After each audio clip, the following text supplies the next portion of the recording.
وآلہ وعطرتہ الطیبین الطاہرین المعصومین المظلومین المنتجبین المیامین سیما علی بقیت اللہ فی الارضین وحجتہ علی العالمین اللہم عجل لہ الفرج ولعنت اللہ علی اعدائہم اجمعین اما بعد فقد قال اللہ عز وجل فی کتابہ المبین وفرقانہ المتین وقرآنہ المجید بسم اللہ الرحمن الرحیم اليوم اکملت لکم دینکم واتممت علیکم نعمتی ورضیت لکم الاسلام دینا۔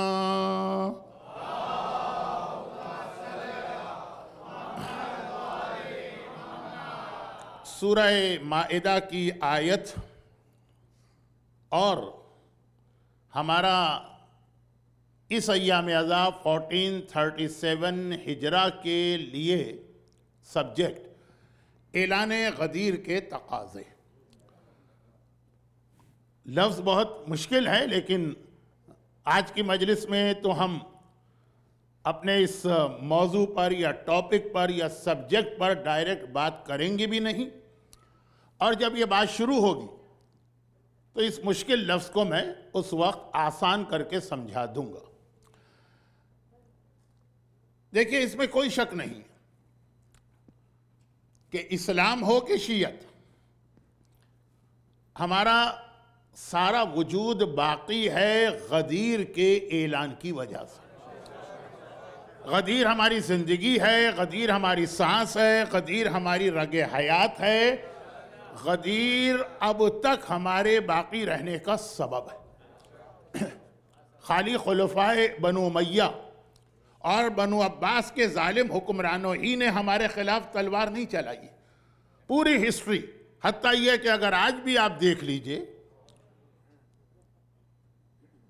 تو دنیا کی ساری طاقتیں ہمارے خلاف، لیکن ہم باقی ہیں، زندہ ہیں اور ترقی کر رہے ہیں، صرف اور صرف غدیر کی وجہ سے۔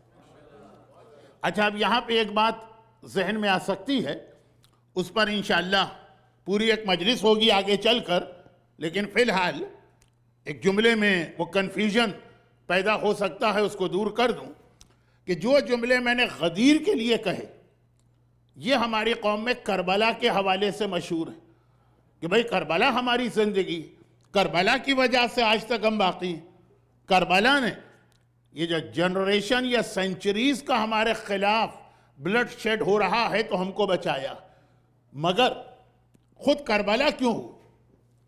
1437 ہجرہ کی پہلی مجلس کا بالکل شروع کا حصہ، خود کربلا کا واقعہ کیوں پیش آیا؟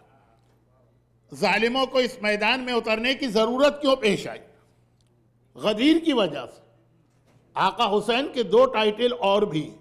آقا حسین کا ایک ٹائٹل ہے شہید ولایت، اعلان ولایت کی وجہ سے آقا حسین شہید ہوئے، اور دوسرا لقب ہے قربان غدیر۔ لفظ قربان جناب زینب کے اس جملے میں ہے جو کربلا سے رخصت کے وقت آقا حسین کا لاشا دیکھ کر آسمان کی جانب اللہ کو مخاطب کر کے کہا تھا کہ خدا بندہ یہ ہمارے خاندان کا قربان ہے، یہ قربانی۔ تو آقا حسین خود کربلا میں اتنا بڑا جہاد غدیر کی وجہ سے کر رہے ہیں۔ اگر غدیر کا اعلان نہ ہوتا تو کربلا کا واقعہ بھی پیش نہیں آتا۔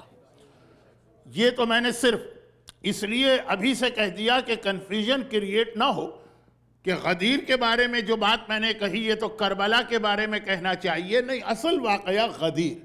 مگر میرا سوال یہ ہے کہ غدیر کے اعلان کو کیا ہم غدیری، بلکہ اس کائنات میں پوری یونیورس میں صرف اکیلے ہم غدیری ہیں اور کوئی غدیری نہیں، کیا ہم نے غدیر کے اعلان کو کبھی سمجھا بھی ہے؟ کبھی یہ غور بھی کیا ہے کہ غدیر میں کہا کیا گیا؟ ایک بات یاد رکھیے گا کہ قرآن ہو کہ حدیث، اس میں جتنے بھی اگر، مگر، لیکن یعنی ifs and buts آتے ہیں، ان کی اہمیت بہت زیادہ ہے۔ اچھا، میری مجالس کے بارے میں مشہور یہ ہے کہ میری مجلس میں اگر بہت ہوتا ہے، مگر بہت ہوتا ہے، لیکن بہت ہوتا، یعنی ifs and buts. بلکہ ابھی ایک مہینہ بھی نہیں ہوا، مینا کے میدان میں حج کی آخری جو مجلس میں پڑھتا ہوں، اس میں ایک صاحب بہت غور سے، بالکل پتہ نہیں کون سے علاقے کے تھے، بہت غور سے کھڑے ہوئے سن رہے تھے اور کوئی چیز اپنی انگلیوں پہ کاؤنٹ کر رہے تھے. آئیے آگے تشریف لائیے مولانا.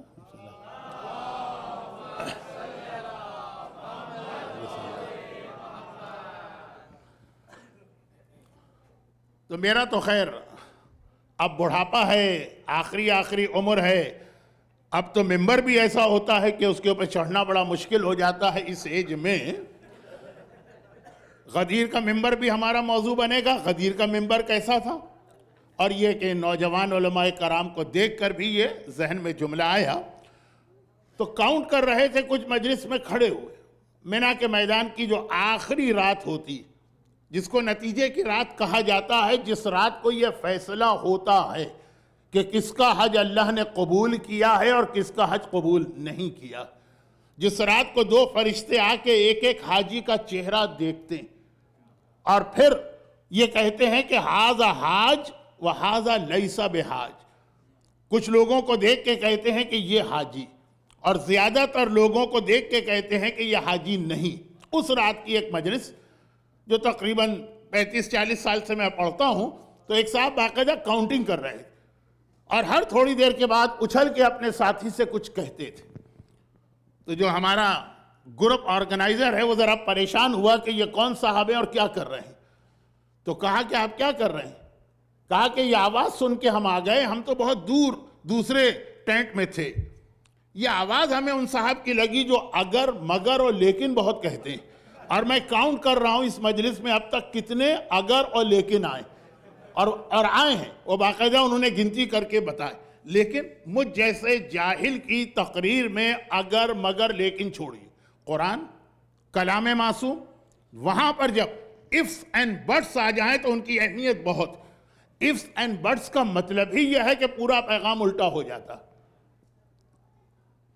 چنانچہ مجھے یاد ہے کہ اس سے پہلے جب میں نے اس جعفری سینٹر میں جو آخری مجالس پڑھی تھی شہزادی کونین کی سیرت کے حوالے سے، تو اس کے اندر جس آیت پر میں نے بات کی تھی، اس میں بھی یہ بات بہت تفصیل کے ساتھ بتائی گئی کہ جی ہماری قوم میں ایک بات بہت مشہور ہے، بلکہ اتنی زیادہ مشہور ہے کہ ایسا لگتا ہے کہ اللہ نے یہ بات اس لیے قرآن میں کہی ہے تاکہ نعوذ باللہ، یہ بطور مثال فار ایگزامپل کہہ رہا ہوں، کہ ایسا لگتا ہے کہ اللہ نے یہ بات قرآن میں اس لیے کہی تاکہ ہمیں زیادہ سے زیادہ گناہ کرنے کا موقع ملے. پروموشن آف گناہ کے لیے لفظ قرآن میں آیا. کیا چیز مشہور ہے کہ اللہ، بھئی اللہ رحمان ہے، اللہ رحیم ہے، اللہ کی مرسی، اللہ کی رحمت اتنی بڑی.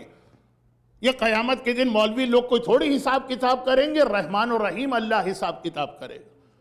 اور یہ جیسا میں نے کہا کہ یہ بات اتنی مشہور ہو گئی کہ کسی بھی گناہگار سے پوچھو یہ گناہ کیوں کرتے ہو، وہ کہتا ہے اس لیے کہ اللہ رحمان و رحیم. شراب کیوں پی رہے ہو؟ ارے اللہ رحمان و رحیم ہے، وہ تو بڑے بڑے گناہ معاف کر دیتا. کسی مومن کا حق کیوں مار رہے ہو؟ اس لیے کہ اللہ رحمان و رحیم. نماز کیوں قضا کر رہے ہو؟ اس لیے کہ اللہ رحمان و رحیم. یہ تمہارے گھر کی عورتیں بے حجاب گھر سے باہر کیوں نکل رہی؟ ارے اللہ رحمان و رحیم.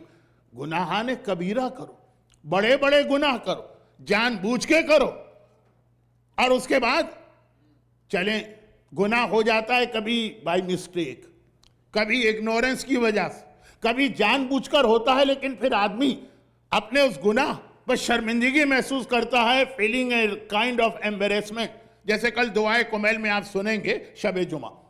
لیکن یہ کچھ نہیں، گناہ بھی کرو اور اس کے بعد اپنے گناہ پر جم بھی جاؤ اور صرف یہ ایکسکیوز لے کر آؤ کہ اللہ رحمان و رحیم. یعنی اگر اللہ قرآن میں رحمان و رحیم کی بات نہیں کرتا تو ہم شراب سے اپنے آپ کو بچا لیتے اور ہم نمازیں ریگولر پڑھتے اور ہمارے گھر کی عورت اپنا حجاب بھی کر لیتی اور ہمارے مردوں کے چہرے پہ داڑھی بھی نظر آ جاتی.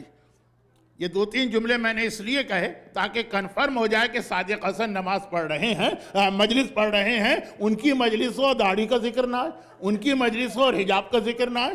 لیکن لیکن بڑے بڑے گناہ، یہ چھوٹے گناہ، چھوٹا گناہ بھی کبھی بڑا ہو جاتا ہے، لیکن یہ آج کی مجلس کا ٹاپک نہیں۔ تو اب بڑے بڑے گناہ، اگر اللہ اپنی رحمت کا اعلان نہ کرتا تو ہم اپنے آپ کو گناہ سے بچاتے۔ اللہ اپنی رحمت بتا کے گناہوں کو پروموٹ کر رہا ہے، نعوذ باللہ۔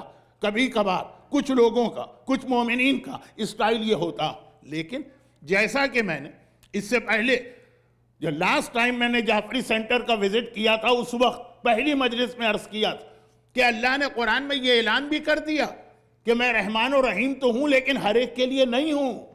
میری رحمت بٹ کے ساتھ ہے، میری رحمت اف کے ساتھ ہے۔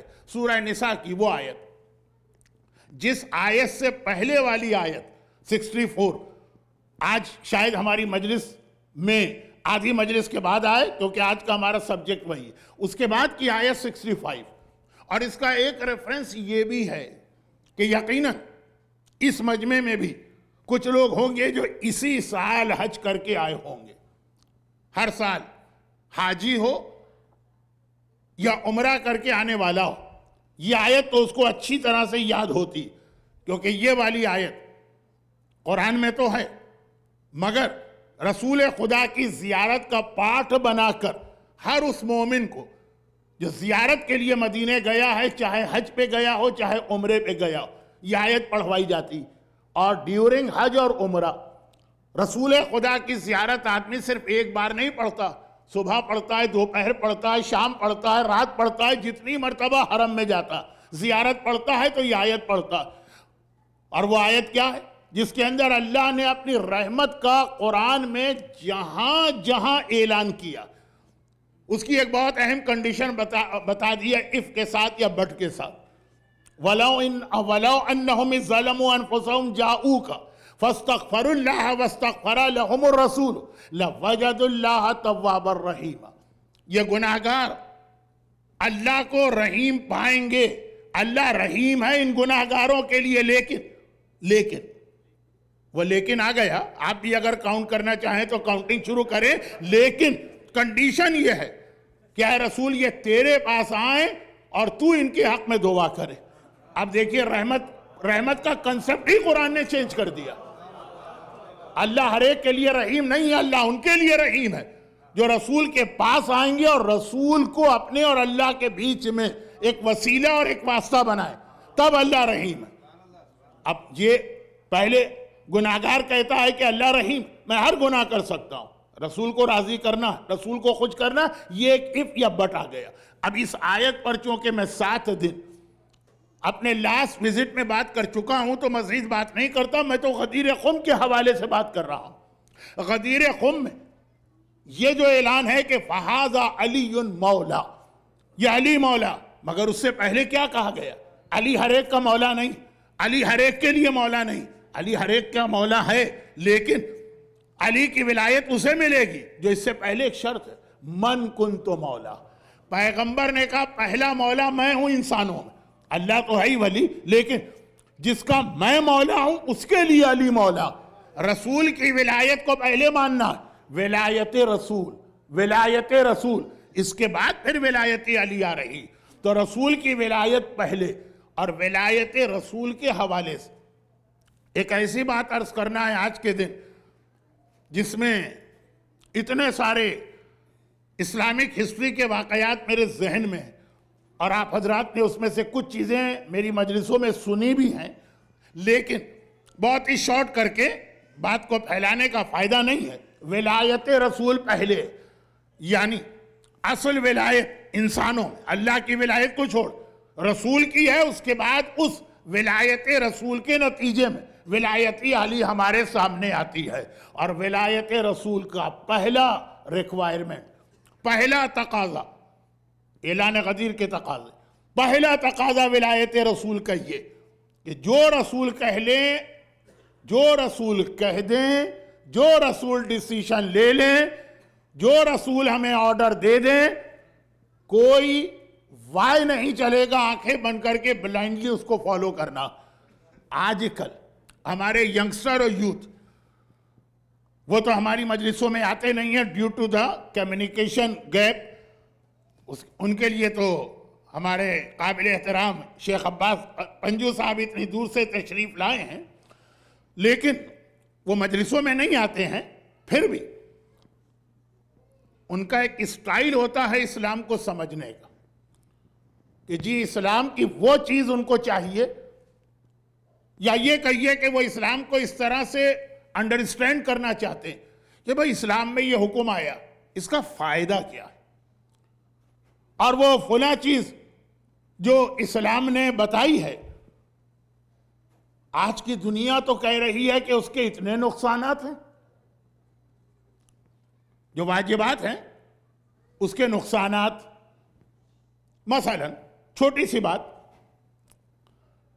جس علاقے سے میں آ رہا ہوں وہاں پہ میڈیا میں یا گورنمنٹ کے لیول پہ نہیں لیکن انڈیویجول لیول پہ جب ہماری کوئی عورت کسی ڈاکٹر کے پاس جاتی ہے کوئی بیماری، بہت ہی کیجول وے میں ڈاکٹر کہتا ہے کہ یہ آپ جو حجاب پہنتی ہے نا یہ سارا پرابلم اس کی وجہ سے، سن لائٹ نہیں ملتی ہے اور فلاں وٹامن ڈی کی کمی ہو جاتی ہے، پتہ نہیں کیا کیا فضول باتیں. یہ جو آپ کے سر جو ہر وقت آپ اپنے جسم کو سن لائٹ سے بچاتے ہیں، دنیا میں سب سے زیادہ اسکن کینسر کا ریشو بھی آسٹریلیا میں، لیکن وہ اس سے ہٹ کر یہ بات کہتے ہیں کہ یہ حجاب، یہ اس کے اتنے سارے نقصانات ہیں کہ آپ اپنی زندگی کو خطرے میں ڈال رہے ہیں. میں حجاب کے حوالے سے جو دوسرا پروپیگنڈا ہے اس کی بات نہیں کر رہا ہوں، بلکہ میں بات کر رہا ہوں کہ نقصان ڈھونڈ کے نکالا جا رہا.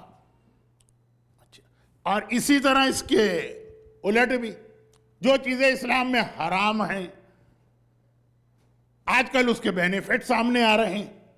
اور تو اور شراب جیسی چیز، اور اس کے بھی بہت سارے بینیفٹ بتا دیے گئے.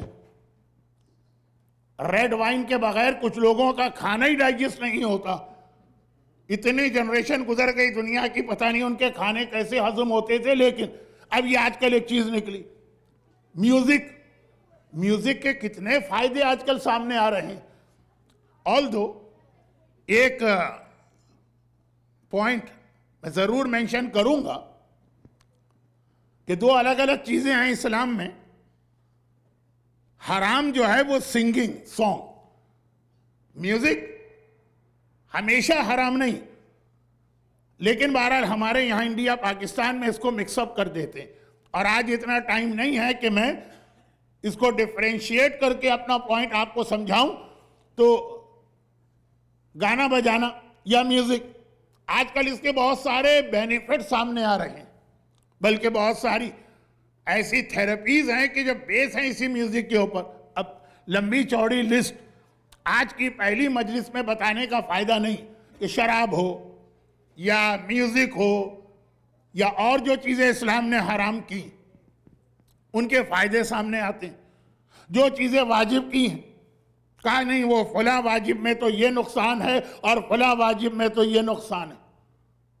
اور کبھی کبھار ہیومن ایرر کہیے یا پری پلان منصوبہ، لیکن جیسے حج میں یہ اسٹمپیڈ ہو گیا اس کی وجہ سے خود پورے حج کے سسٹم پر اعتراض، بہت ساری چیزیں. تو اب یہ آج کا یوتھ، آج کے ینگسٹر، ان کا پہلی ان کی ڈیمانڈ یہ ہوتی کہ جو اسلام کے واجبات ہیں اس کے فائدے بتائیے، بینیفٹ کیا، اور جو اسلام کی حرام چیزیں ہیں اس کے نقصان بتائیے. اور اگر کبھی 21 سینچری کی ریسرچ نے الٹا کام کیا، یعنی واجب کا کوئی نقصان سامنے آ گیا، حرام کا کوئی فائدہ سامنے آ گیا، تو اور زیادہ وہ ذرا سا اسلام کے بارے میں ڈاؤٹ فل ہو جاتے ہیں. جبکہ اسلام تو نام اسی چیز کا ہے کہ جہاں 100% نقصان ہو. کوئی ریسرچ ایسی نہیں ہے جو یہ کہتی ہو کہ فلاں چیز میں 100% نقصان. وہ ہمیشہ کہتے ہیں چانسز زیادہ، لیکن اسلام تو کہتا ہے 100% کنفرم ہے کہ اس چیز میں نقصان. لیکن رسول نے کہہ دیا آنکھیں بند کر کے ماننا، بلائنڈلی فالو کرنا. آخر میں جا کے کربلا کا جہاد منزل شہادت 100% یقین ہے کہ جان جانا ہی جانا. البتہ شہادت دین کو فائدہ پہنچاتی ہے لیکن دنیا کے پوائنٹ آف ویو سے، لیکن اگر امام نے کہہ دیا ہے تو چاہے 100% یقین ہو کہ نقصان ہے، اس پر عمل کرنا ہی کرنا۔ کبھی آپ کے پاس یہ کرائیٹیریا نہیں ہونا چاہیے کہ اسلام کے واجبات کا فائدہ ہو، کیونکہ اکثر لوگ داڑھی کے بارے میں یہی بات کہتے ہیں کہ مولانا داڑھی کے کچھ بینیفٹ بتائیے، ہم ابھی رکھ لیں گے داڑھی۔ اگر بینیفٹ چھوڑیں 100% شور ہو جائے کہ اس کے نقصانات بھی ہیں، یعنی سب کے لیے جرنلائز قسم کے نقصانات، تب بھی وہ رکھنا، کیونکہ غدیر کے اعلان کا پہلا حصہ من کنتو مولا، پہلے میری ولایت کو میرے مولا ہونے کو مانو، میں تمہارا ماسٹر ہوں، اور تمہیں اس طرح سے میرے آرڈرز کو ماننا ہے جس طرح ذو الشہادتین نے مانا تھا۔ پیغمبر کے ایک بہت مشہور صحابی، شروع میں جب میں ان کی سٹوری پڑھتا تھا تو 50 منٹ میں تو خالی ان کی سٹوری کمپلیٹ ہوتی تھی، لیکن چونکہ اب اتنا یہ واقعہ پڑھ لیا گیا ہے کہ آپ میں سے ہر ایک کو بائی ہارٹ یاد ہوگا، تو بہت سمرائز کر کے اس کا نتیجہ اور غدیر کے اعلان سے اس کو میچ کرنا، اور پھر ہماری گفتگو مولا کی ولایت پہ شروع ہوگی۔ لیکن پہلے یہ سمجھیے کہ خزیمہ ابن ثابت انصاری پیغمبر کے ایک ایسے صحابی جنہیں مولا نے نہج البلاغہ کے خطبے میں یاد کیا، مولا کا وہ ٹائم پیریڈ جب دنیا کو چھوڑے ان مسلمانوں نے جن پر اور جن کے بچوں پہ علی نے احسان کیا، علی سے اس طرح سے منہ پھیر لیا، علی کو اس طرح سے اگنور کرنے لگے۔ یہ لفظ اگنور جنت البقیع کی زیارت کی دعاؤں میں آیا، تو اس طرح سے منہ پھیر لیا کہ اس راستے پہ لوگ نہیں چلتے تھے جس راستے پہ میرا مولا چل رہا۔ کیوں؟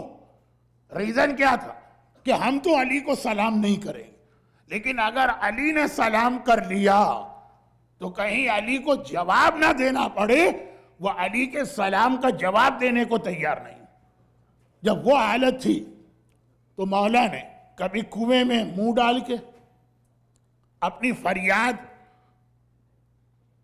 بہت ہی مشہور واقعہ اور میسم تمال کی روایت، اور آج بھی شہر کوفہ اور نجف کے درمیان وہ جگہ ہے جس کے بارے میں کہا جاتا ہے، بلکہ نجف کے اندر، خیر وہ کنواں، مولا فریاد کر رہے ہیں کنویں میں منہ ڈال کے، اور کبھی کچھ خطبات میں میرے مولا نے اس طرح سے کمپلین کیے کہ ایک خطبے کے اندر پیغمبر کے چند صحابیوں کو یاد کیا، اور اس میں یہ تھا این ابن تیہان، کہاں ہے پیغمبر کا وہ صحابی، کہ آج اگر یہ ہوتے تو اس انداز سے اہل بیت پہ ظلم نہ ہوتا۔ ذرا سوچی، مشکل کشائے کائنات، مولائے کل، جس کے ہاتھ میں ساری کائنات کی طاقتیں ہیں، وہ اگر ان لوگوں کو یاد کر رہا اور کہہ رہا ہے کہ یہ لوگ میری مدد کے لیے ہوتے تو اتنا ظلم نہ ہوتا، ان اصحاب رسول کا اسٹیٹس کتنا ہائی ہوگا۔ اتنا ہمارے پاس ٹائم ہی نہیں کہ کبھی ہم اصحاب رسول و اصحاب امام میں ان وفادار صحابیوں کو یاد کریں جن کے لیے عجیب انداز سے معصومین نے پریس کیا، تعریف کی۔ مولا کا جملہ کتنا بڑا، یا جیسے امام معصوم صادق آل محمد امام جعفر صادق علیہ السلام اصحاب اجماع میں سے کچھ کے بارے میں جملہ ارشاد فرمایا۔ اب یہ مولا کا واقعہ چھوڑ کر میں اس جملے کی جانب کیوں آیا ہوں؟ صرف ایک جملہ، اس لیے کہ اس جملے پر بیس کر کے اس عشرے میں کم سے کم 1 یا 2 مجالس پڑھی جائیں گی۔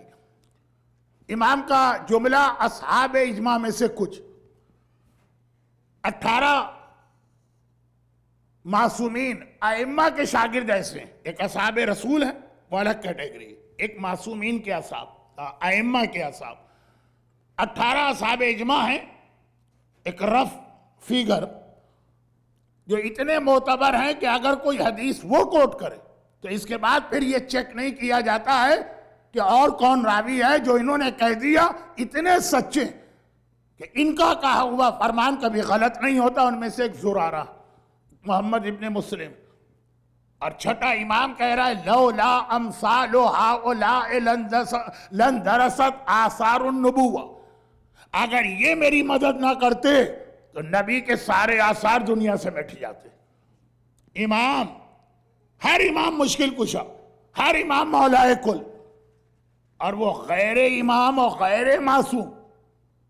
اور وہ جملہ بڑھا دوں جس کی وجہ سے میں نے یہ حدیث پڑھی، ہم جیسے انسان مولا کی سیرت کو کوئی واقعہ پیش آ جائے، آپ ایک جملہ کہیں گے اور صحیح بھی، علی کہاں ہم کہاں، شہزادی کی سیرت کو کوئی واقعہ پیش آ جائے، ہماری عورتیں ایک جملہ کہیں گی اور صحیح کہیں گی، ارے کہاں شہزادی کونین، کہاں ہم جیسے گناہگار۔ لیکن یہ جن کا میں تذکرہ بیچ میں شروع کر بیٹھا، یہ ہماری آپ کی طرح سے غیر معصوم عام گھرانوں میں پیدا ہوئے، لیکن اتنا ہائی اسٹیٹس پایا کہ کبھی مولا کہیں کہ اگر وہ ہوتے تو آج ہم پر اتنے ظلم نہ ہوتے، اور کبھی چھوٹے امام کہیں کہ میں نے جو دین کو بچایا اور ایسا بچایا کہ شیعت کا دوسرا نام ہے دین جعفری، فقہ کا نام ہے فقہ جعفریہ کا، ان کی مدد سے بچایا۔ اور یہ فرسٹ کنسپٹ تھا مرجعیت، اجتہاد اور تقلید کا، جس پر ہمیں آگے بات کرنا ہے۔ آج کل اجتہاد و تقلید اتنا زیادہ انڈر اٹیک ہے کہ خود سمجھ میں آ جاتا ہے کہ جب دشمن اتنا پروپیگنڈا اس کے خلاف کر رہا تو کوئی نہ کوئی اس کے پیچھے اتنا بڑا ٹروت یا فیکٹ ہے شیعت کی مدد کے لیے، کیا جسے دیکھیے کھڑا ہوتا ہے بچے بلکہ بچے زیادہ، اور کبھی مرجع کے خلاف، کبھی اجتہاد کے خلاف، کبھی تقلید کے خلاف، اور کبھی اگینسٹ نہیں، لیکن اس طرح کا انٹرپریٹیشن کرتے ہیں کہ گویا اجتہاد و تقلید ایک کھیل بن جاتا ہے، لیکن آج نہیں۔ تو یہ اصحاب امام، یہ وہ چین کی سب سے پہلی کڑی جہاں سے اجتہاد و تقلید شروع ہو کر آیت اللہ سیستانی اور رہبر آغا خامنہئی تک پہنچی ہے۔ معصومین امام اپنے شاگردوں کو اور اللہ کے رسول کے صحابی مولا کائنات ان کو پریس کر رہے ہیں۔ ان میں سے ایک سعد ابن معاذ ہے۔ میں موضوع سے زیادہ ڈائیورٹ نہیں ہونا چاہتا، لیکن صرف یہی ایک جملہ کہ اگر وہ زندہ ہوتا تو مجال تھی کسی کی کہ ہمارا حق خلافت چھینتا، یہ مولا کا جملہ۔ ہمارے ذہن میں سعد کا مس کنسپٹ آ گیا صرف اس لیے کہ ان پر عذاب قبر آیا تھا، وہ اپنی بیوی کے ساتھ ایٹیٹیوڈ یا بیہیویئر میں اچھے نہیں تھے۔ یہ عظیم صحابی خزیمہ ابن ثابت انصاری، جنہیں مولا نے نہج البلاغہ کے خطبے میں یاد کیا، اور کس طرح یاد کیا؟ جیسے سلمان فارسی کو بھی یاد کیا، لیکن یہ کہے کہ اللہ رحمت نازل کرے اس نیک بندے پر، اس طرح نہیں کہا اینا کہاں ہیں یہ صحابی آج اس دور میں میری مشکلات کو دیکھتے، جو کرائسس پیریڈ ہے اور یہ میری ہیلپ کے لیے ہوتے، اس طرح سے یاد کیا۔ مگر ان کی ساری زندگی دیکھ ڈالیے، جنہیں مولا یاد کر رہے ہیں، ایک ہی کوالٹی ان میں نظر آ رہی ہے، اور یہ ہے غدیر کے حوالے سے سب سے پہلے ہم سے ڈیمانڈ، پہلی ڈیمانڈ یہی، ایک ہی کوالٹی نظر آ رہی ہے۔ اب واقعہ آپ سمجھ گئے، میں واقعہ پڑھنا بھی نہیں چاہتا ہوں، لیکن جس اسٹیج پر مجلس آ گئی ہے تو تھوڑا سا اشارہ کرنا ہوگا۔ اللہ کے رسول شہر مدینہ کے باہر کسی کام سے گئے، واپس آ رہے ہیں، پیغمبر مدینے کی جانب جا رہے ہیں. ایک بڑا انٹرسٹنگ میں سوال حج میں کرتا ہوں، لیکن یہ حج نہیں ہے اور آپ کے سامنے اس وقت مکہ اور مدینہ نہیں ہے، تو میں اس کی ڈیٹیل میں نہیں جاؤں گا. مکہ شہر حضرت اسماعیل اور ان کی ماں جناب ہاجرہ نے بنایا. اسٹارٹ انہوں نے کیا، بلکہ ہاجرہ، اسماعیل تو گود کے بچے تھے. تو جو بالکل سٹی سینٹر ہے خانہ کعبہ، اس کے قریب جناب ہاجرہ کا گھر تھا، بلکہ وہ جو ایک سیمی سرکولر وال ہے اس کے اندر. مگر رسول اللہ کا برتھ پلیس جا کے دیکھی تو قریباً اس زمانے کے مکہ کے آخر میں جنہوں نے ایک شہر بنایا اور ان کا گھر بھی وہیں پر تھا، وہ سٹی سینٹر سے اتنا دور کیسے چلے گئے؟ ایک تو جیسے ہمارے یہاں ہمارے سٹیز میں ہوتا ہے، بہت کراؤڈڈ ہو گیا، کنجسٹڈ ہو گیا، پولوشن بڑھ گیا، گندگی بڑھ گئی، تو جو نئے ایریا بنتے ہیں اس میں آدمی جاتا. ایسا تو نہیں تھا. اس کا ایک ریزن، مدینہ شہر جب رسول اللہ آئے تو آلریڈی ایک بہت پرانا شہر تھا. بلکہ ایک مجلس مدینہ شہر پر بھی اس لیے ہوگی کہ مدینہ is the only city in the world جو رسول اللہ کے لیے بنایا گیا کہ آخری زمانے میں ایک رسول آئے گا، اور پھر وہ مدینہ رسول کے اگینسٹ ہوا. جیسے ہم اور آپ آخری امام کا انتظار کر رہے ہیں نا، تو رسول اللہ کے آنے سے پہلے اہل کتاب رسول اللہ کا انتظار کر رہے تھے، لیکن یہ ہسٹری بعد میں آئی. مدینہ شہر جب رسول اللہ آئے تو آلریڈی سینچریز پرانا شہر، مگر وہاں رسول اللہ کا گھر بالکل سٹی سینٹر میں. تو وہ تو ہر ایک کو معلوم ہے، لیکن ایک سوال ہے کہ مکے اور مدینے میں اتنا فرق کیسے ہو گئے؟ جو مکے میں ہونا چاہیے وہ مدینے میں ہوا، کہ بنی ہاشم کو ہونا چاہیے مکے کے سٹی سینٹر، اور جو مدینے میں ہونا چاہیے وہ مکے میں ہوا. لیکن خلاصہ یہ ہے کہ رسول مدینے کے سٹی سینٹر میں رہتے ہیں، چنانچہ رسول کے گھر جانے کے لیے آپ کو مارکیٹ میں سے گزرنا پڑے گا.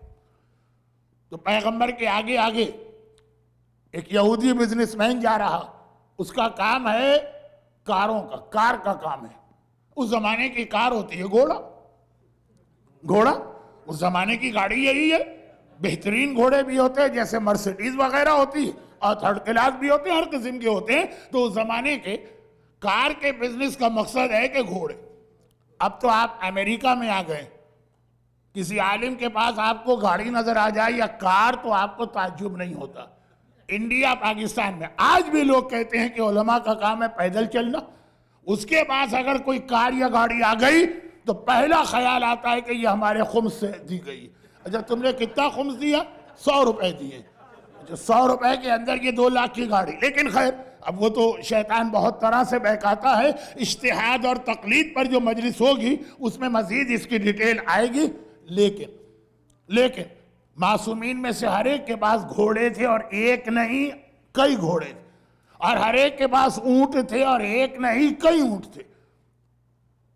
پیغمبر نے دیکھا کہ آگے آگے ایک یہودی بزنس مین جا رہا ہے جس کا گھوڑے کا کام، اور بہترین ایک گھوڑا لے کے وہ جا رہا ہے مارکیٹ میں بیچنے کے لیے. اب میں تو آج بھی آسٹریلیا میں رہنے کے باوجود کوئی گاڑی واڑی نہیں ہے میرے پاس، تو مجھے کار کے بارے میں نہیں پتا. یوتھ کو بڑا کریز ہوتا. تو اب کون سی زیادہ مشہور گاڑی ہے؟ ہماری ایج کے اعتبار سے مرسیڈیز ہی کو ہم لوگ بہت اچھا سمجھتے ہیں. لوگ کہتے ہیں وہ تو بڈھے لوگوں کی گاڑی ہے. خیر تو بڈھے جوان کی بحث چھوڑیے، خلاصہ یہ ہے کہ بہترین گھوڑا. پیغمبر نے اس کو روک لیا، کہا بہت اچھا ہے، میں خریدنا چاہتا ہوں. کیا قیمت؟ نیگوسیشن ہوا، طے ہو گیا، صرف اتنی سی بات، ڈن. پیمنٹ مدینے پہنچ کے ہوگا. اتنا کیش تو اس وقت بھی کوئی لے کے نہیں چلتا. اب وہ جو بزنس مین ہے بڑا خوش، بھئی یہ اتنا قیمتی گھوڑا، ایکسپینسو کار لے کے گیا. یہ ایکسپینسو کار روزانہ نہیں بکتی، پتہ نہیں کتنے دن میں مدینے جاتا تب جا کے یہ گاڑی بکتی. یہاں تو مارکیٹ میں انٹر ہونے سے پہلے سودا ہو گئے. بہت خوش. تو وہ خوشی کے عالم میں تیز چل رہا، مارکیٹ میں پہلے پہنچ گیا. اینڈ آف دا مارکیٹ رسول اللہ کا گھر، مسجد النبوی. پیغمبر پیچھے آ رہے ہیں. اب جب وہ گھوڑا لے کے مارکیٹ میں گیا تو ہر ایک کوئی گھوڑا پسند آ گیا، لوگوں نے روک لیا، کہا کہ بھائی یہ کتنے کا دو گے؟ اب یہاں کا ماحول چھوڑیے انڈیا اور پاکستان، تو اب لوگوں نے خود پرائس آفر کرنا شروع کی جب وہ خاموش رہا، اور اب جو پرائس آنے لگی وہ رسول اللہ کی پرائس سے زیادہ تھی۔ تو لالچ تو ہر انسان میں آ جاتی ہے۔ اس نے سوچا کہ مثلا 1 ملین کی یہ چیز میں نے بیچی ہے، 1.5 ملین کا گاہک سامنے کھڑا ہے، وہ خود سے آفر کر رہا۔ پیسے کی محبت تو بہت بری محبت، ہم اسے کیا کہیں گے، وہ تو نان مسلم تھا۔ یہاں مومن کو دیکھی، شہزادی کا کلمہ پڑھنے والے کو دیکھی، شہزادی کے نام پہ جان دینے والے کو دیکھی، خمس کے نام پہ $10 دیتے ہوئے بھی جان نکلتی۔ بہت سارے لوگ آج کل خمس دینے لگے ہیں، لیکن اسٹل ہماری قوم کی میجورٹی آج بھی خمس نہیں دیتی، جبکہ خمس کے بارے میں ہر ایک کو پتا ہے یہ حق فاطمہ، خاص شہزادی کی اولاد کے لیے اللہ نے اس کو رکھا۔ بلکہ عجیب بات ہے، اہل بیت اعلان غدیر، من کنت مولا، کربلا، یہ ساری چیزوں سے آج کی مجلس شروع ہوئی تھی نا۔ کہا اس کو مانتے ہو؟ مانتے ہیں۔ اس کے لیے کیا قربانی دو گے؟ کہا جان دے دیں گے، اولاد دے دیں گے۔ تو بھائی $100 میں $20 دے دو، کہا کیش نہیں دیں گے، جان لے جائیے، اولاد لے جائیے۔ آج بھی خمس کے نام پر لوگوں کے پاس کتنے ایکسکیوز ہوتے ہیں، جن میں ایک ایکسکیوز آگے جا کے مرجعیت کے اگینسٹ بھی بن جاتا۔ ہاں بھائی ہم تیار تو ہیں خمس دینے کو، مگر ان کو دیں، یہاں تو پیسہ ہمارا ویسٹ ہو رہا۔ بلکہ ایسے لوگوں کو بھی میں جانتا ہوں جو خمس دیتے بھی ہیں، کہتے ہیں کہ جہاں ہمیں اچھا لگے گا، ہم بھی تو عقل رکھتے ہیں نا، کامن سینس ہے، جہاں ہم دیکھیں گے کہ تبلیغ ہو رہی ہے، دین کا کام ہو رہا، ہم خود خرچ کریں گے۔ خمس دے کر بھی اپنے خمس کو ایک طرح سے ویسٹ کر رہے ہیں۔ بٹ تو آ گیا نا، بہت دیر بعد آیا لیکن آ گیا کہ آج کی مجلس میں بہت ساری باتیں آ گئی۔ تو جب ایک مومن کی یہ حالت ہے، ایک غدیری کی یہ حالت ہے، ایک کربلائی کی یہ حالت ہے، زہرا کے نام پہ اولاد قربان کر دینے والے کی یہ حالت ہے، تو اگر وہ نان مسلم کے دل میں لالچ آ گیا تو کوئی تعجب نہیں ہے، وہ بات کرنے لگا، کیونکہ اب سامنے سے پرائس آ رہی ہے، بات کرنے لگا۔ اس نے 1.5 ملین کا ہے، اس نے 1.6 ملین کا ہے، اب وہ دیکھ رہا ہے کس کے ہاتھ بیچوں۔ اتنی دیر میں رسول اللہ انٹر ہوئے مارکیٹ میں، پیغمبر نے اسے دیکھا، کہا یہ کیا کر رہا ہے، یہ تو میری چیز ہے، میں خرید چکا ہوں، ڈن ہے، خالی پیمنٹ کرنا تھا، پیمنٹ لو، ڈیلیوری دو اور جاؤ۔ ایک صاف مکر گیا، کہنے لگا کہ نہیں، سودا ڈن نہیں ہوا تھا، خالی بات ہوئی تھی، میں نے کہا تھا بعد میں ڈیسیشن لوں گا۔ پیغمبر فرماتے ہیں کہ تو غلط کہہ رہا۔ دیکھیں اسلام میں ایک بہت اہم حکم ہے، کربلا اسی کا نام۔ کربلا کو بہت ہی اگر ہم شارٹ کریں، سمرائز کریں تو ایک جملہ یہ اسلام کا حکم، نہ ظالم بنو نہ مظلوم۔ ظلم کرنا بھی نہیں ہے، لیکن ایسا بھی نہیں ہے کہ ظالم ظلم کرے اور تم بس آنکھیں بند کر کے سر جھکا کے عرض کا ہر ظلم برداشت کرو۔ مظلوم بھی نہیں بننا ہے، مقابلہ کرنا ہے جہاں تک اللہ نے طاقت دی۔ میدان کربلا کا سب سے بوڑھا صحابی سعید ابن جبیر، جو آج کل ایک بہت مشہور بیماری ہے پارکنسن ڈیزیز، اس سے ملتی جلتی بیماری، ہاتھوں میں راشا ہے، ہاتھ کانپتے ہیں، نہ تلوار اٹھا سکتے ہیں نہ تیر، لیکن وہ بھی مقابلہ کرنے کے لیے آیا اور مقابلہ کیا۔ یہ نہیں کہا کہ بھائی میں تو مرنے کے لیے آیا ہوں، آؤ اور آ کے مجھے میری گردن کاٹ دو۔ تو یہ اسلام کا ایک حکم ہے کہ ظالم بھی نہیں بننا، مظلوم بھی نہیں۔ پیغمبر دیکھ رہے ہیں کہ یہ آدمی فراڈ کر رہا، آج اس کو چھوڑ دیا گیا تو یہ 10 اور آدمیوں سے فراڈ کرے گا، یہیں پر اس کو روک دو۔ یہ بھی اسلام کا ایک حکم ہے۔ مولا نے جو نہج البلاغہ میں آقا حسن کے نام وصیت نامہ لکھوایا، اس میں ایک جملہ کہ معافی بہت اچھی چیز ہے، مگر غلط آدمی کو معاف نہ کرنا، جس کی وجہ سے اس میں اتنی ہمت آئے گی، وہ جسارت کرے گا، وہ دوسروں پر ظلم کرنے لگے گا۔ بعض ایسے لوگ ہوتے ہیں، ان کو معاف کرنے کا مقصد ہے ان کو اور انکریج کرنا اپنے ظلم میں۔ پیغمبر نے کہا تو غلط کہہ رہا۔ اس نے پھر وہی بات کہی جو کامن سینس، کہا کہ آپ کا یہ کہنا ہے کہ یہ ٹرانزیکشن ڈن ہو گئی تھی، سودا ہو گیا تھا، اور میں کہہ رہا ہوں نہیں ہوا تھا۔ کوئی وٹنس؟ چیز تو اس کی ہے، گھوڑا اس کا. اگر پیغمبر نے خرید لیا تو اس کا کوئی وٹنس ہونا چاہیے. اب پیغمبر نے چاروں طرف دیکھا، مارکیٹ میں سارے کے سارے جو بائر تھے وہ تو مسلمان تھے، وہی لوگ کھڑے ہوئے بات کر رہے تھے. پیغمبر نے دیکھا اور کہا کہ بھئی تم میں سے کوئی میرا وٹنس بنتا ہے کہ میں نے یہ گھوڑا خرید لیا. اب ہر آدمی پریشان ہوا. دیکھیں کچھ لوگ متقی ہوتے ہیں اور کچھ سپر متقی ہوتے ہیں. اب ہر آدمی پریشان ہوا. یا رسول اللہ آپ کی بات صحیح ہوگی لیکن ہم نے زندگی میں کبھی جھوٹ نہیں بولا، جو چیز ہم نے دیکھی نہیں ہم اس میں کیسے وٹنس بن جائے. آخر وہی حالت ہوئی جو میدان خندق میں تھی کہ پیغمبر نے نام لینا شروع کیا. اچھا تم میرے وٹنس بنو. نام سے بھی فائدہ نہیں ہوا. نہیں، ہم بہت ہی متقی آدمی ہیں، ہم نے جو چیز نہیں دیکھی، جو جب ہم وہاں موجود نہیں تھے، ہم گواہی نہیں دے سکتے. پیغمبر بھی مزے لے لے کے ہر ایک سے بات کر رہے ہیں. اتنے میں یہ خزیمہ ابن ثابت وہاں سے گزرے. پیغمبر نے روک لی، کہا کہ اے خزیمہ کیا تم میرے وٹنس بنو گے کہ گھوڑا میں نے خریدا؟ کہا یا رسول اللہ میں گواہی دیتا ہوں یہ گھوڑا آپ نے خریدا. I bear witness. اچھا آپ دیکھیے رسول کو ایک مسئلہ سمجھانا تھا، بات گھوڑے کی نہیں تھی. اگر بات گھوڑے کی ہوتی تو پیغمبر اب اس نان مسلم سے کہتے یہ آ گیا وٹنس بتاؤ. نہیں، اس کو تو چھوڑ دیا. جو پیغمبر کا فیور کر رہا ہے نا، پیغمبر نے اسی سے کراس کوسچننگ شروع کر دی. یا رسول اللہ اتنے بڑے مجمع میں ایک آپ کے فیور کا نکلا اور آپ اسی کے پیچھے پڑ گئے.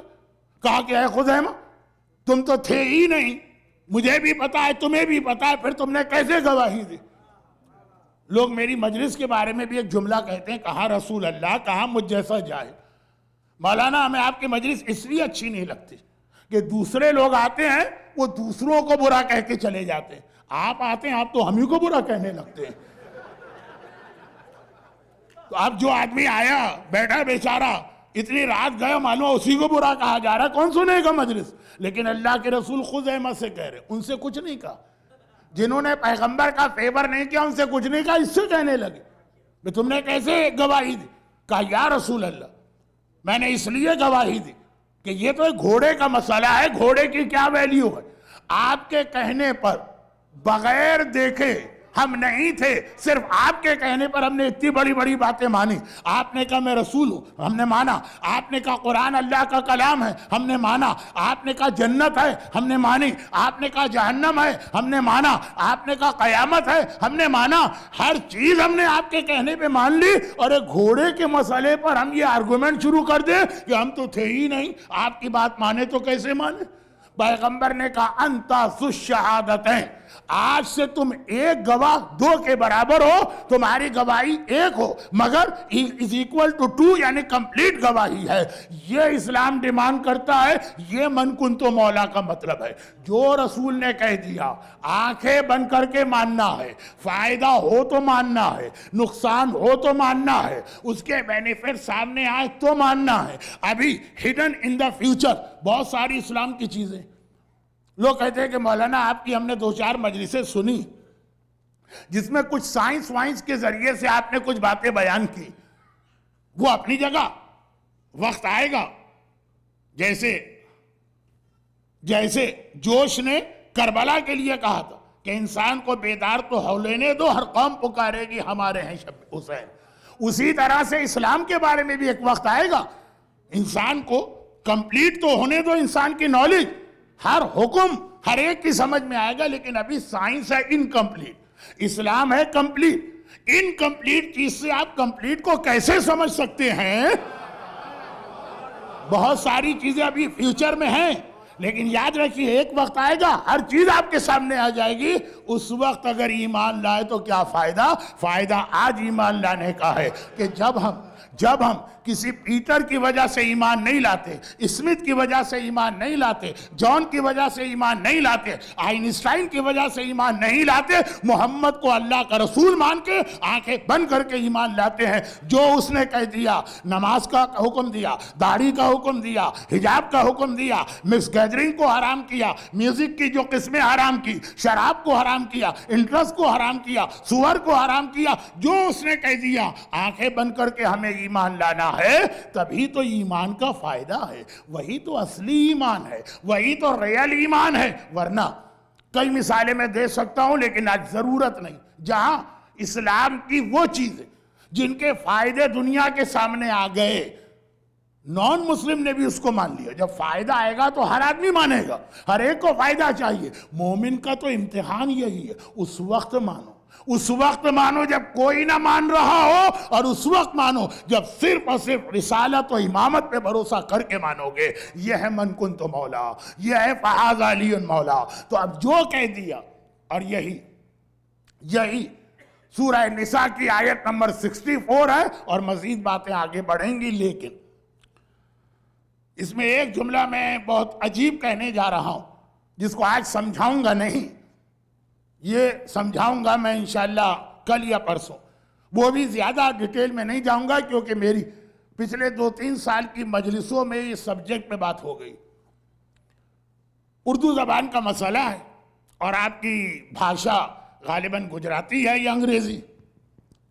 ہمارے بزرگوں نے جنہوں نے اردو بنائی، ایک لفظ بہت سوچ سمجھ کے رکھا تھا جو آج چینج ہو گیا۔ آپ مجھ سے پوچھیں، میں تو لکھنؤ کا رہنے والا، درود بھیجا جاتا ہے، درود پڑھا نہیں جاتا۔ لیکن آج آپ خود اہل زبان میں سے بھی کئی لوگوں کو دیکھیں گے، اور ویسے شاعری میں، تقریروں میں، جنہوں نے اردو بنائی ہے انہوں نے کہا درود بھیجیے، انہوں نے یہ نہیں کہا کہ درود پڑھیے۔ اور آپ حضرات اگر گجراتی اسپیکنگ ہیں تو ایک بات کہہ رہا ہوں، یہ کوئی شرعی مسئلہ نہیں ہے، یہ میں آپ کے اوپر کوئی اعتراض نہیں کر رہا ہوں کہ نعوذ باللہ آپ کوئی گناہ کرنے جا رہے ہیں۔ میرا وہ اسٹائل ہی نہیں ہے جو غالب کے شاگرد کا ہے۔ غالب ایک بہت بڑے شاعر ہیں اردو کے، ان کے شاگرد کے سامنے کسی نے غالب کا غلط شعر پڑھ دیا، ارے وہ تو جوتا لے کے مارنے دوڑے، کہا کہ کیا یہ قرآن حدیث سمجھ لیا ہے کہ جیسا دل چاہا الٹا سیدھا پڑھ لیا؟ یہ غالب کا شعر ہے، غالب کا شعر، اس میں غلطی نہیں ہو سکتی۔ میں یہ نہیں کہہ رہا ہوں کہ بھئی اردو میں غلطی نہیں ہو چاہے قرآن میں غلطی ہو جائے، میں خالی ایک بات اس لیے کہہ رہا ہوں کہ یہ کنٹراسٹ ہے۔ حج اسلام کی وہ عبادت ہے جس میں کوئی چیز نہیں پڑھی جاتی، ایک تلبیہ لبیک اللہم لبیک، ایک 2 رکعت نماز طواف۔ اتنا بڑا حج، اتنا محنت والا حج، اتنا لمبا حج، ایسی کون سی نماز، ایسی کون سی عبادت ہے؟ نماز منٹس، روزہ صرف آدھا دن، لیکن حج 5 دن۔ اس کے باوجود حج میں پڑھنے کی کوئی چیز نہیں، صرف ایک تلبیہ لبیک اللہم لبیک بس، اور ایک 2 رکعت نماز۔ گجرات کے رہنے والے کراچی میں بہت ہیں، حج کی جب بات ہوتی ہے تو کہتے ہیں جی ہمارے والد حج پڑھنے گئے تھے۔ حج تو پڑھا ہی نہیں جاتا، حج کیا جاتا۔ اور درود کی جب بات ہوتی ہے درود پڑھا جاتا ہے، جبکہ درود میں بھی یہی مسئلہ ہے کہ درود بھیجا جاتا ہے، پڑھا نہیں جاتا۔ اچھا فرق کیا ہے اس میں؟ سورہ نساء کی آیت، فَلَا وَرَبِّكَ لَا يُؤْمِنُونَ حَتَّى يُحَكِّمُوكَ فِي مَا شَجَرَ بَيْنَهُمْ ثُمَّ لَا يَجِدُوا فِي أَنفُسِهِمْ حَرَجًا ثُمَّ لَا يَجِدُوا فِي أَنفُسِهِمْ حَرَجًا ثُمَّ لَا يَجِدُوا فِي أَنفُسِهِمْ حَرَجًا مِّمَّا قَضَيْتَ وَيُسَلِّمُوا تَسْلِيمًا۔ اے حبیب تیرے رب کی قسم، یہ سب غیر مومن، مومنوں کو قرآن کہہ رہا ہے یہ سب غیر مومن ہیں، جب تک کہ یہ تیرے حکم کے آگے سر نہ جھکائیں، اور جو تو کہہ دے ان کے دل میں بھی خیال پیدا نہ ہو کہ کیا کہہ دیا رسول نے۔ دیکھیں ایک تو ہوتا ہے عمل نہ کرنا، ایک ہے نہیں عمل کر رہے ہیں لیکن دل میں شک آ رہا ہے کہ آخر اس کا فائدہ کیا، آخر یہ کیوں کیا جا رہا۔ عمل کر کے بھی ذرا سا دل میں ڈاؤٹ ہوتا ہے۔ قرآن کہتا ہے ثُمَّ لَا يَجِدُوا فِي أَنفُسِهِمْ حَرَجًا مِّمَّا قَضَيْتَ، تیرا حکم آنے کے بعد ان کے دل میں بھی ذرا سی تنگی پیدا نہ ہو یا کوئی شک پیدا نہ ہو۔ وَيُسَلِّمُوا تَسْلِيمًا، ان کا ایک ہی کام ہو تو حکم دیتا جائے، یہ سر جھکا کے حکم کو مانتے جائے۔ اسے قرآن نے مومن کہا ہے، فَلَا وَرَبِّكَ لَا يُؤْمِنُونَ، تیرے رب کی قسم یہ مومن نہیں.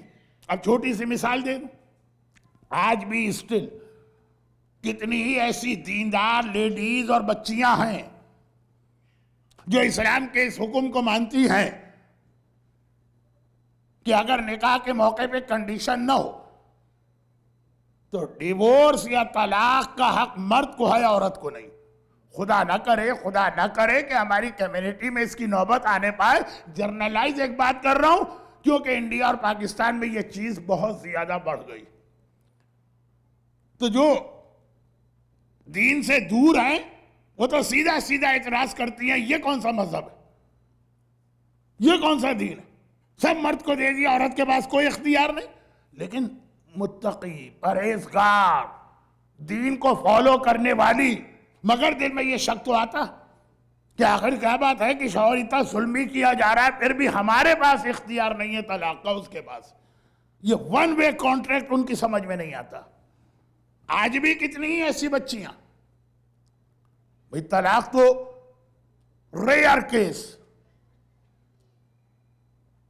پیغمبر نے فرمایا اللہ کی نگاہ میں اس دنیا میں سب سے ناپسندیدہ گھر وہ ہے جہاں طلاق ہوتی ہے.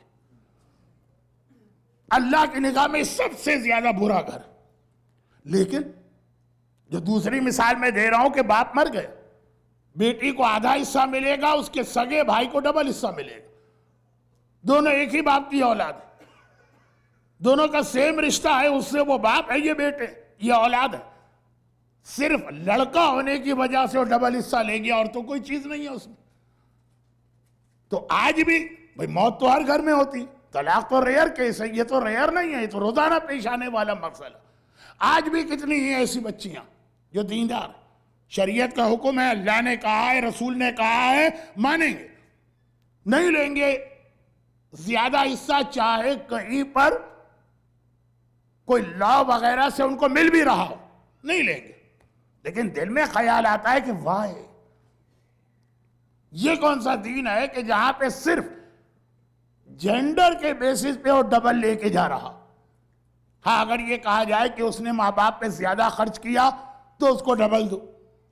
ایسے کیس بھی ہیں کہ لڑکی نے زیادہ خدمت کی، لڑکے نے پلٹ کے پوچھا بھی نہیں. اب بات تو بہت لمبی ہو جائے گی.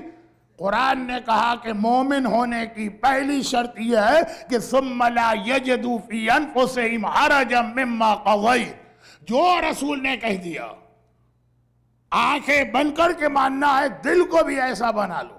ہاں وسوسہ الگ چیز، وہ تو آتا ہے اور جاتا ہے، جاتا ہے اور آتا، لیکن باقاعدہ سیریس آدمی اس کے اوپر غور کرنے لگے کہ یہ سمجھ میں نہیں آ رہا، وہ مومن نہیں. یہ قرآن کہہ رہا اور قسم کھا کے کہہ رہا، جو حکم دینا ہے آنکھیں بند کر کے ماننا. ہاں اس کا مطلب یہ نہیں ہے کہ آدمی ریزن نہ پوچھے، لیکن اگر ریزن نہ بتایا جائے یا ریزن سامنے نہ آئے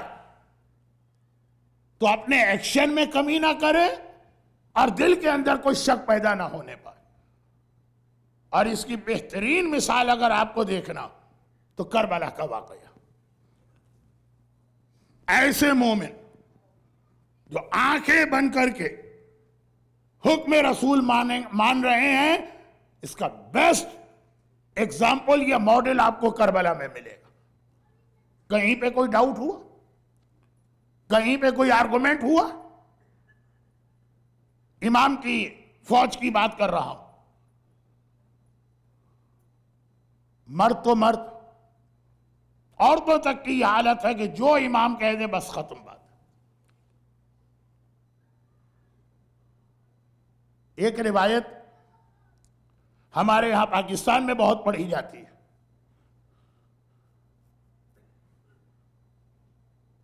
بزرگ علماء اور خطبہ سے بہت سنی، چنانچہ اسی روایت کو پڑھتے ہوئے مجلس اختتام کو پہنچا رہا ہوں. لیکن وہ جو بات میں نے مجلس میں کہی تھی کہ ہاں اسلام کے ہر حکم کا فائدہ ہے اور ہر حرام کا نقصان ہے.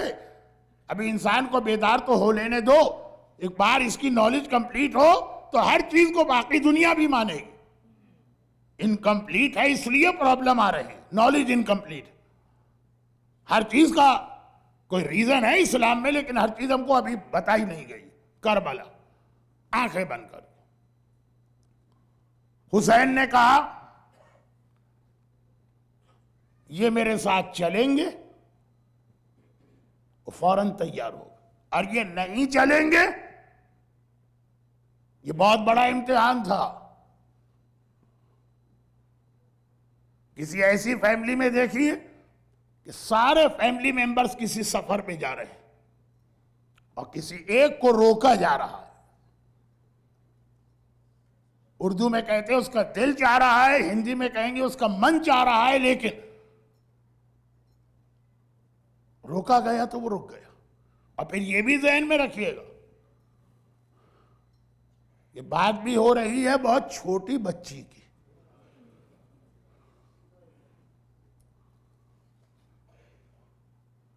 28 رجب، ابھی چاند رات ہے لیکن کل چونکہ 2 محرم کی شب لگے گی کل کی مجلس میں، تو آقا حسین کے کربلا پہنچنے کے مصائب کل پڑھے جاتے ہیں. آج تو حسین کا سفر شروع ہوا، انشاءاللہ کل کی مجلس میں حسین کربلا پہنچے یعنی سفر ختم ہوا. 28 رجب حسین کو مدینے سے نکلنا. ایک مرتبہ قافلہ تیار کرایا گیا اور پھر حسین کا پیغام زینب کبریٰ تک پہنچا کہ خاندان کی عورتوں سے کہہ دو کہ ان کی سواریاں آ چکی ہیں، اس لیے ایک ایک کر کے وہ باہر آئیں، سواریوں پہ سوار ہو جائیں. اور دیکھو میں سب کو اپنے ساتھ لے جا رہا ہوں، صغرا کو اپنے ساتھ نہیں لے جاؤں گا. تو ہر بی بی صغرا سے ملاقات تو کر کے آ جائے لیکن کوئی بات نہ کرے. ایسا نہ ہو کہ صغرا کسی بی بی کی سفارش لے کے آ جائیں، صغرا کم سن بھی ہیں.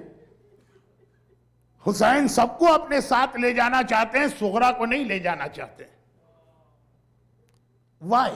کوئی ریزن؟ کبھی ذہن میں یہ آتا ہے کہ شاید صغرا لڑکی تھی اور یہ سفر بڑی مشکلات کا تھا تو حسین لڑکیوں کو نہیں لے جانا چاہتے تھے. لیکن جب میں نے لسٹ دیکھی، اس میں فاطمہ کبریٰ بھی گئی ہیں، اس میں سکینہ بھی گئی ہیں، جب دوسری لڑکیاں جا سکتی ہیں تو یہ بھی جا سکتی ہیں.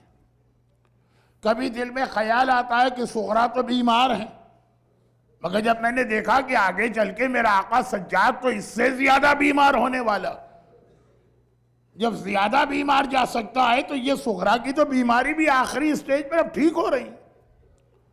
کبھی دل میں خیال آیا کہ شاید صغرا کی ایج بہت کم، لیکن جب لسٹ میں دیکھا کہ 2 ویک کا علی اصغر جا رہا ہے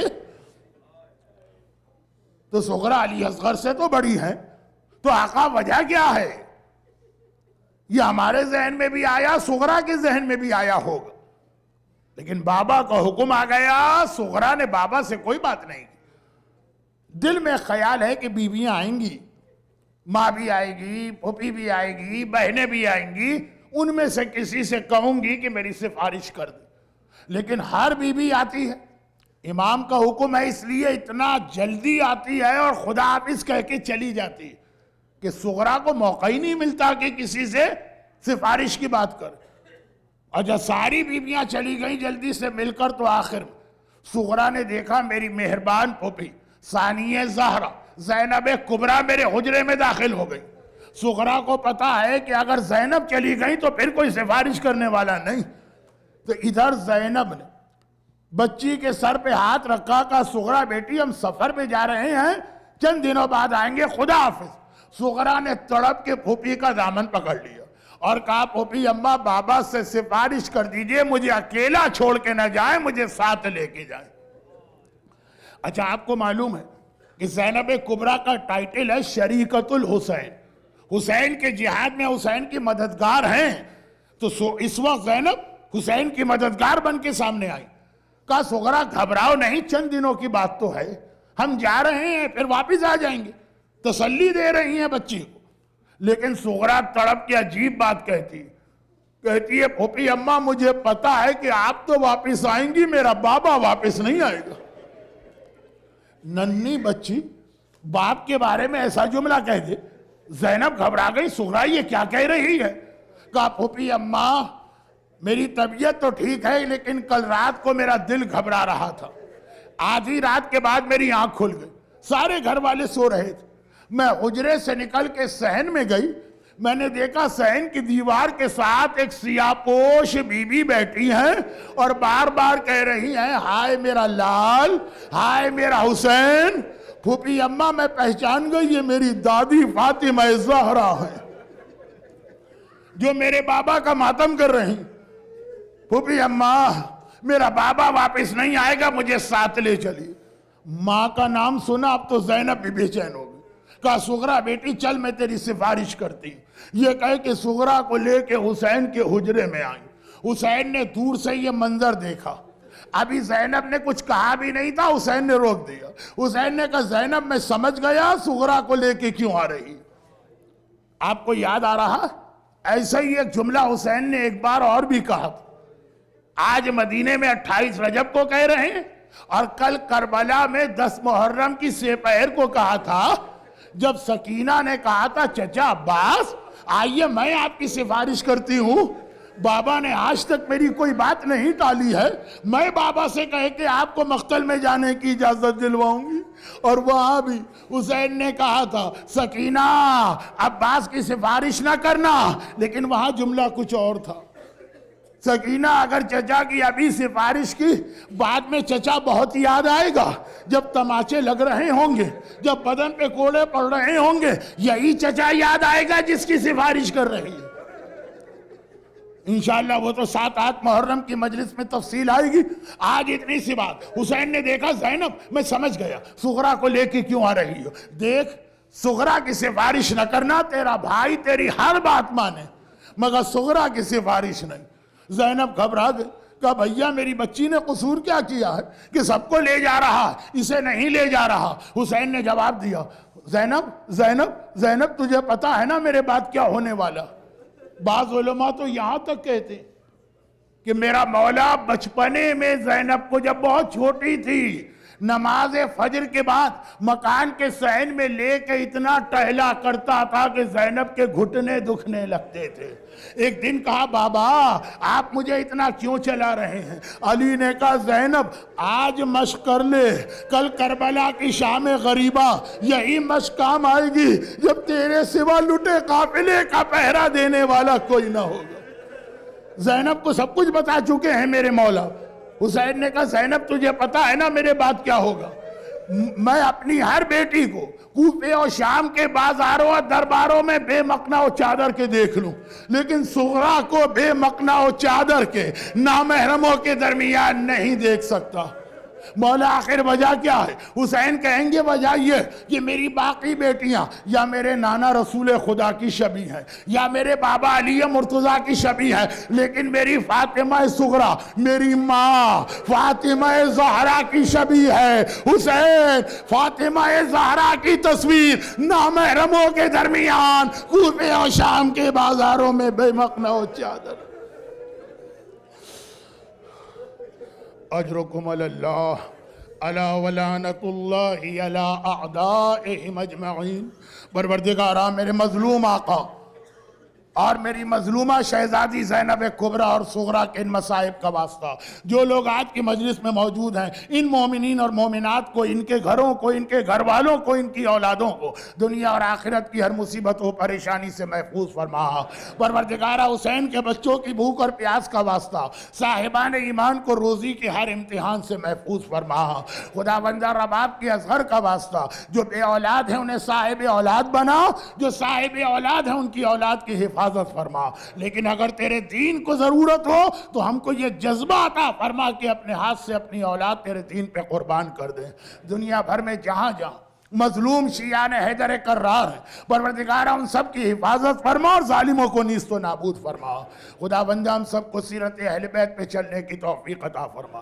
ہمارے تمام علماء اور مراجع خصوصاً حضرت آیت اللہ العظمی آقا سیستانی اور رہبر انقلاب آقا خامنائی کا سایہ ہمارے سروں پہ قائم و دائم فرما, اور ان مظالم کے انتقام کے لیے اپنی آخری حجت امام زمانہ کے ظہور میں تعجیل فرما.